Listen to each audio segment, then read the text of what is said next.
आज काय स्पेशल मग ताई? गावठी कोंबडा चुलीवरचा. अरे वा, मामाकडे आल्यावर आणि मामाकडे आल्यानंतर स्पेशल आहे बाबा. दिसतोय पण एकदम मस्त. वाफेवरच नुसता वाफेवर केलंय. मामीनी केलंय हा.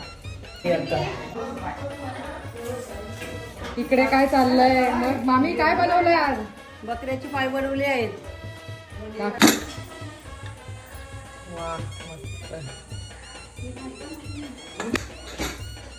स्पेशल डाळ मुंडी, गावठी कोंबडा आणि कलेजी टेटा. या जेवायला. चला. तू नाही जेवत का? जेवतो तुम्ही पण बसा. कसं आहे टिकू जेवण? मस्त आहे. टेस्टी.